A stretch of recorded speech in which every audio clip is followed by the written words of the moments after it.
What's up, everybody, and welcome back to Enjoying the Review. I'm your host, Incomparable Zach Jones, and today I'm going to be reviewing and recapping the penultimate episode of The Last of Us Season 2.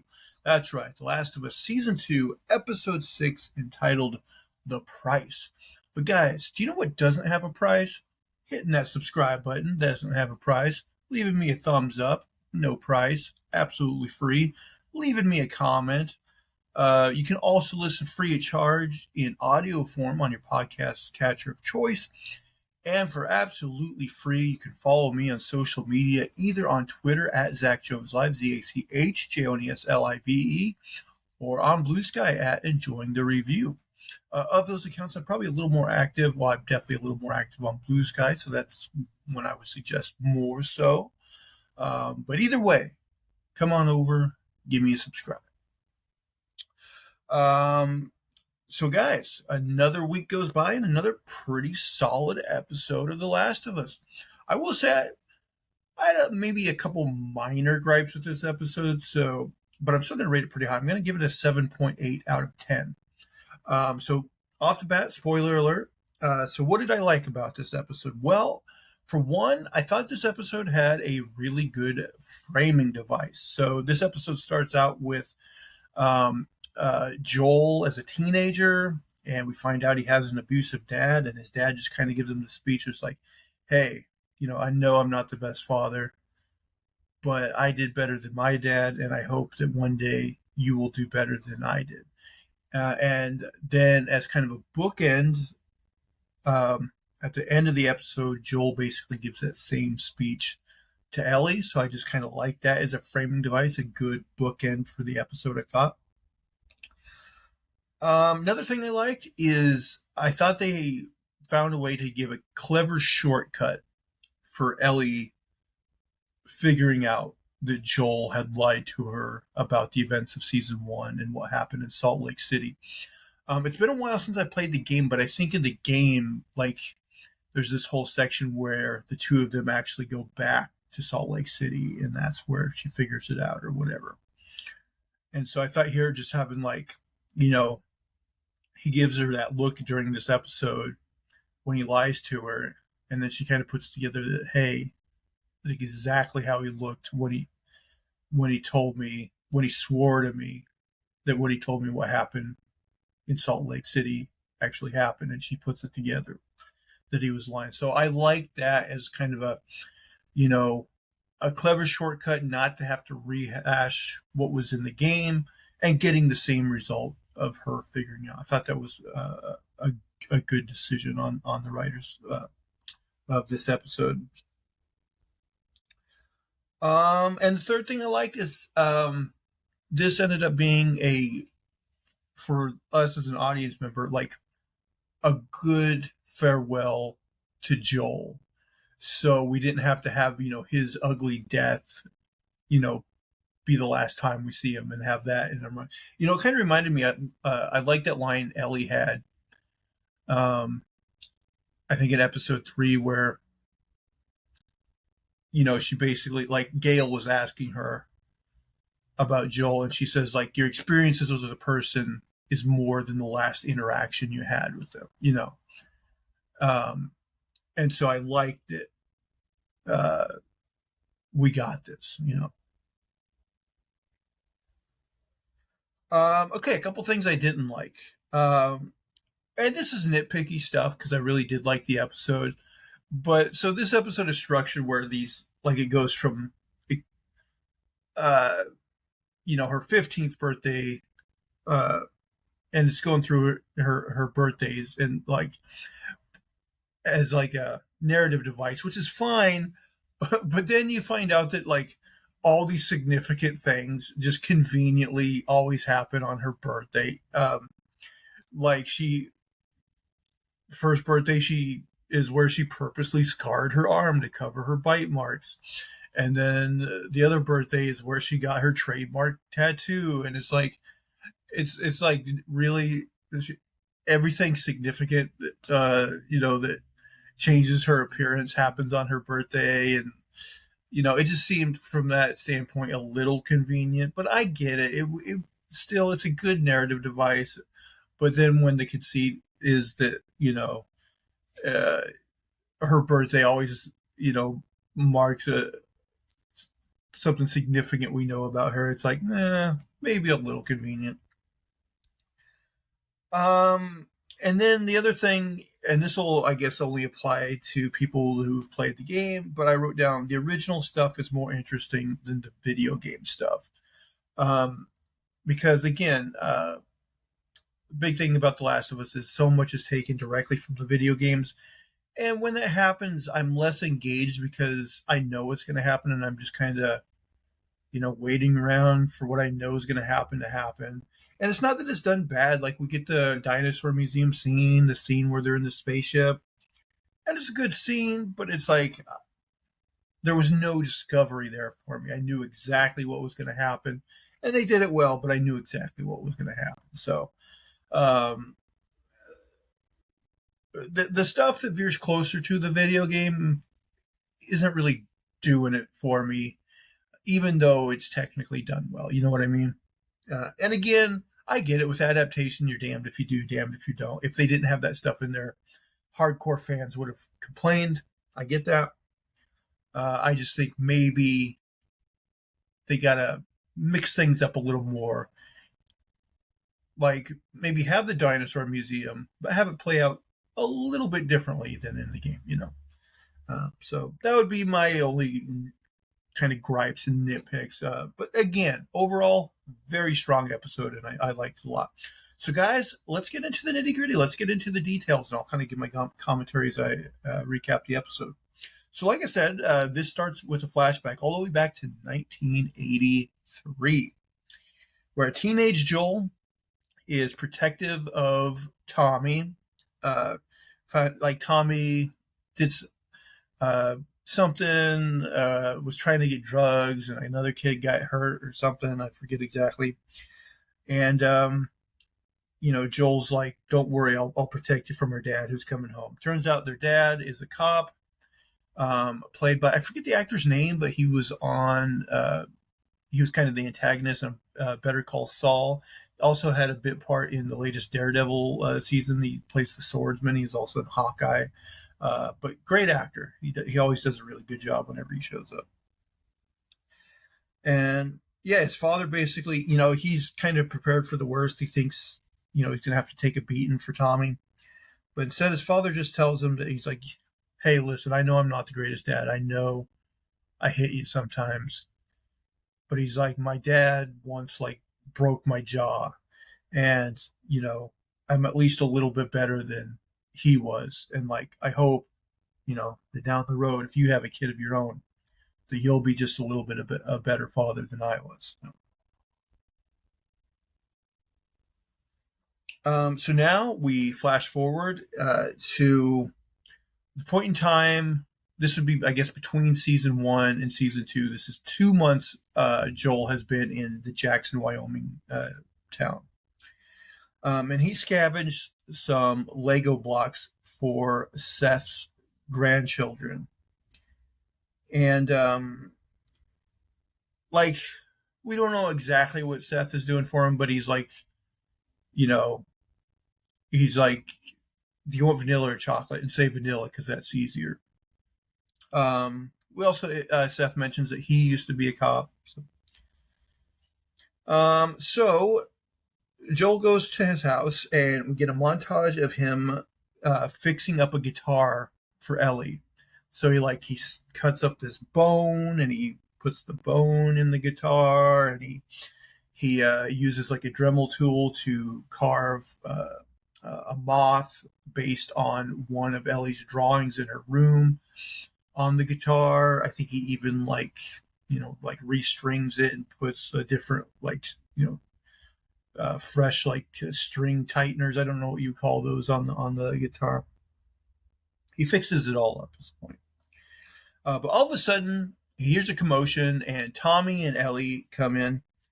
And I mentioned this earlier. This is where we find out this. I think it's their 15th birthday, and we find out that this is where she purposely burned her arm so that the burn scars would cover her bite marks, so that she could wear short sleeve shirts again. So Ellie wakes up the next morning, and we find out that Joel traded in the Legos to Seth in exchange for a birthday cake. That's what that is, a vanilla birthday cake for Ellie.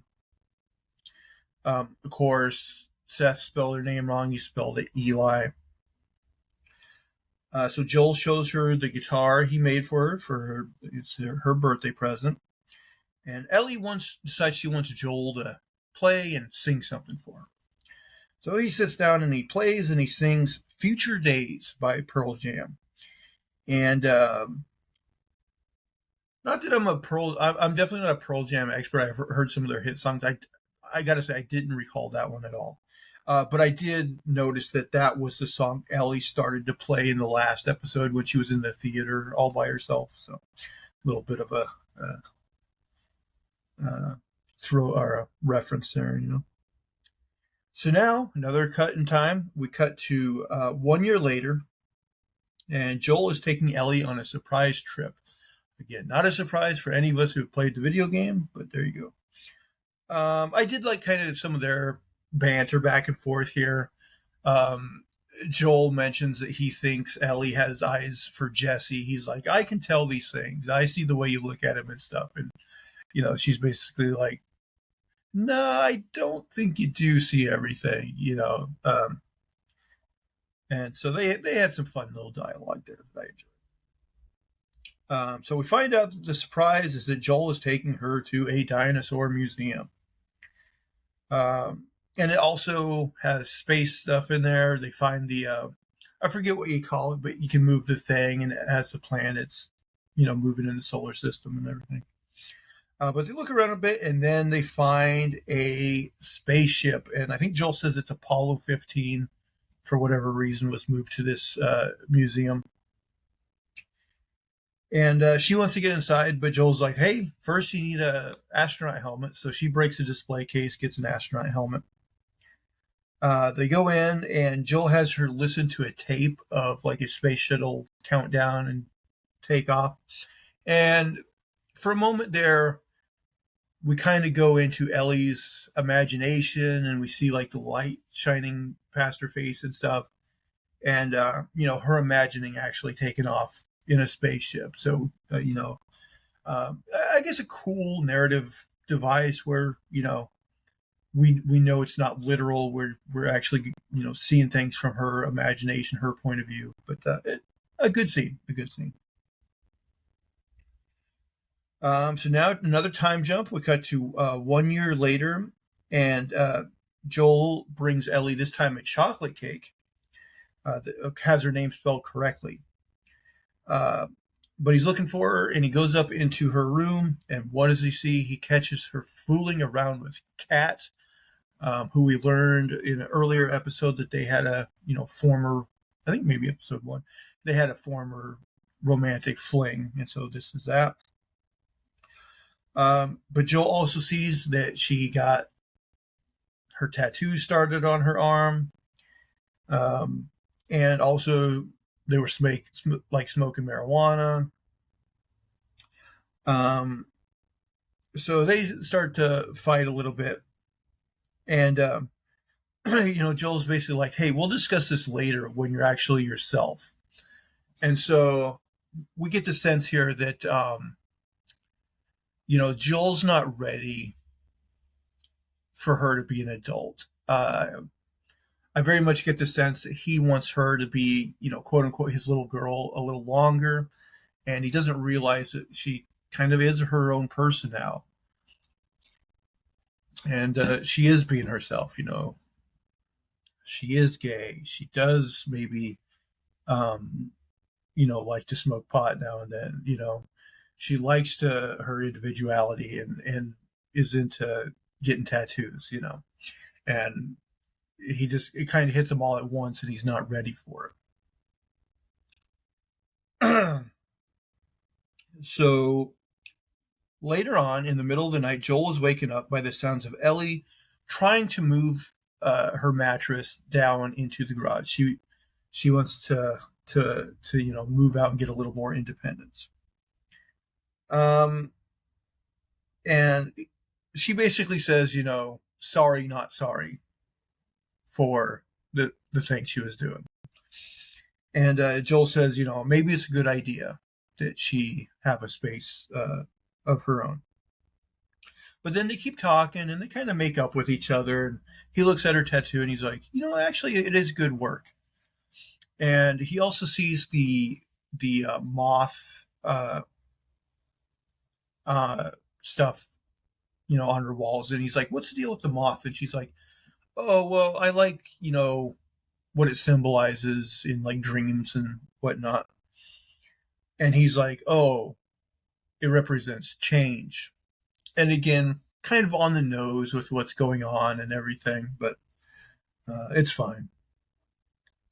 But then in the very next scene, like the next day or whatever, he finds Gail and he asks her about, the moth and symbolizing change and whatever. And she's like, no, it's the butterfly that represents change. The moth represents death.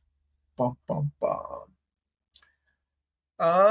So we get another scene of Ellie kind of packing up her stuff, so we know that she moves into the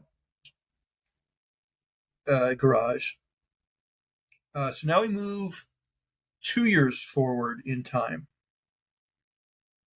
And Ellie is, I believe, in the garage, and she has these notes, and she's kind of practicing confronting Joel about what really happened in Salt Lake City, because she's kind of thought about it, and she's like, a lot of the stuff he told me doesn't really make sense. That, if the Fireflies in the hospital, could scout out 2 miles, how did they not see these raiders coming that, killed everybody and all this? And she has some other points too, things that just didn't sound quite right. And like, she wanted to know if there really was other like immune people that they could use or whatever, that kind of stuff. So Joel shows up for her birthday once again and tells her that he's going to allow her to go on patrol. Now, I should have mentioned, when I think it was on their walk to the dinosaur museum, she said she wanted to be on patrol. And he's like, no, you need to enjoy being a kid for now. There'll be time for patrol later when you're a little older. And so now the time has come. So they get on horseback ride, and he's kind of telling her, the rules of like, you always stick with your partner when you're on these patrols and everything. And he says, like, hey, this is nice. We should spend more time together. So you get the sense that, they haven't been spending a ton of time together. So Joel gets a call on the radio that there's 2 other people on patrol that are in trouble and need help. So at first he's like, you go back, Ellie, and I'm going to go. And she's like, I forget what she says, is like, I'm not your kid, I'm your partner. So, or maybe I'm not a kid, I'm your partner, something like that. And so she insists on going along with him. So they end up hiking down. He's like, it'll be faster if we hike down this cliffside. So they do that, and they get in this forested area. And they see like an infected on the ground, and then all of a sudden a horse comes by dragging a guy. So they keep going in the direction the horse came from, and they find Eugene. Now, I'll be honest, when Gail mentioned Joel killing Eugene in like episode 1 or whatever, I thought maybe that was something that happened in season 1, and I just forgot about it because it'd been so long since I've seen season 1. But no, turns out that they were just referencing what they would show here. So they find Eugene, and poor Eugene has been bitten. He wants to say goodbye to Gail, his wife, but Joel says he can't do that. But Ellie's like, tells him to hold out his hand, count to 10, and he does that fine. And she's like, hey, he's got enough time. We can take him to see Gail one last time.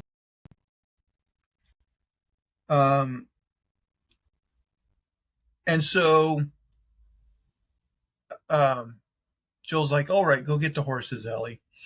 And like she starts to leave, and then she's like, she could just feel in her bones that like he's gonna kill Eugene. So she looks at him, gives him a look, and he looks back at her, and he just says, I promise.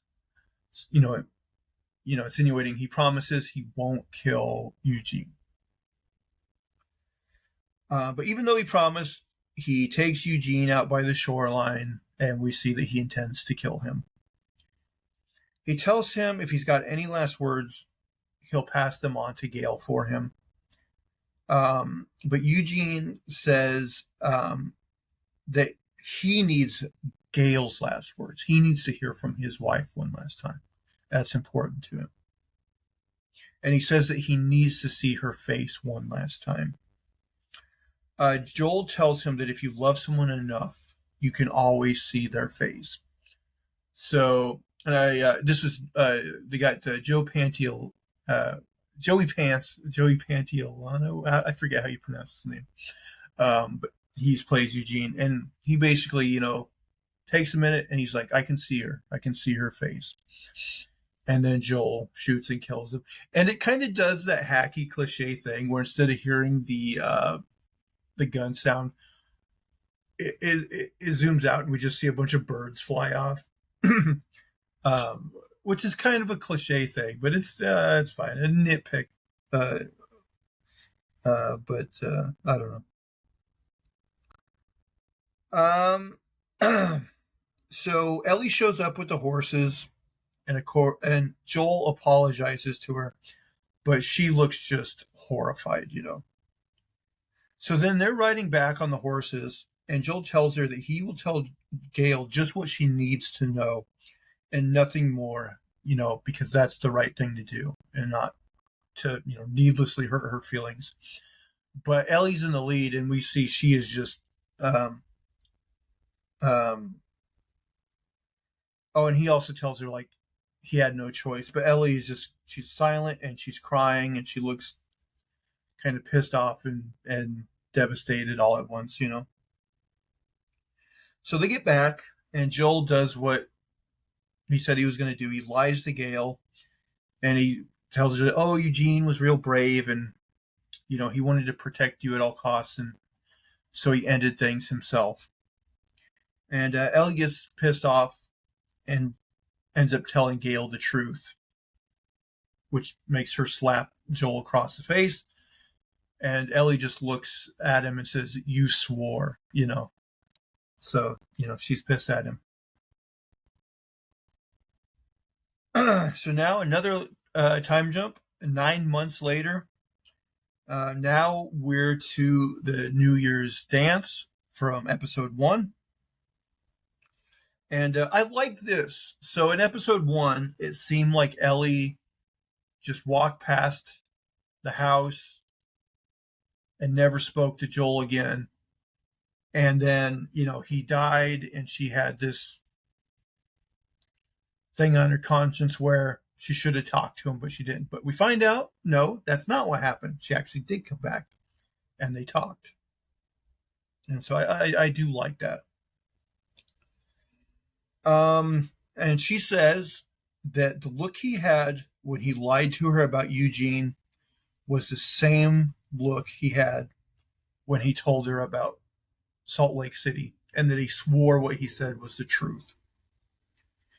So she gives him one last chance to tell the truth. And she's like, if you lie, we're done. And so he does. He tells her the truth about everything that happened. And he says, and by the way, they did both, I thought, a really good job in this scene. They both have tears coming, and the waterworks going, and it all seemed natural too. I thought they both did a very good job here. But he tells her, to make the cure, it would have killed her.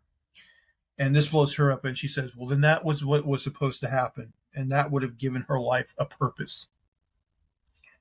And, he's taken that away from her. Joel says that he will pay the price for what he did because it'll cause her to turn away from him. But if he had to do it again, he would do the same thing. And she says that's because he's selfish. And he says, no, that's because I love you. And he says more than she'll probably ever know. And then this is where they bookend it with him giving her the same speech as his father gave him at the beginning of the episode. And he basically says, hey, if you ever have a child of your own, he hopes she will do a little better job than he did. And then Ellie tells him that she does not think she can forgive him for this, but she would like to try. And then we cut back to present day with Ellie returning to the theater. I often think about that part where he's like, if I had to do it over again, I'd do it the same way. Going back to the video game, because I've heard some people say, they don't like how in the last scene of the first Last of Us game, like, you have no choice. You have to kill the doctors and take Ellie out of there. And that always perplexed me, because I'm like, even if they gave you the agency to make that choice, I would still make the choice to save Ellie. And I'm surprised there's people that would just be like, oh yeah, this girl who became my surrogate daughter after my own daughter was killed and saved my life, in the wintertime of the game. Yeah, you can just kill her. I find that insane. Like, even if they gave the player agency to make that choice, I would save Ellie every single time. So I'm with Joel here. I think he made the right choice. But what do you guys think if you had that choice? And also the thing is, maybe I'm wrong about this, but in the game, at least, like, I think you see little documents and stuff, but like, I don't think there's any like a, for sure thing that like, if you sacrifice her, the cure will absolutely work. So there's still, I think, a chance she would die for nothing.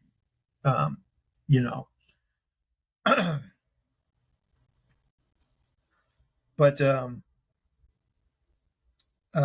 yeah, very solid episode, I thought. Boy, this season's gone by fast. Like, I can't believe it's already nearing the season finale. But what do you guys think of this episode? If you will, please comment down below. Let me know. Let me know any predictions you might have for the finale. The only thing now is, I guess, my guess is season 3 is going to be very Abby heavy. You would have to imagine. That it's going to be, maybe mostly Abby. I don't know. It'll be interesting to see.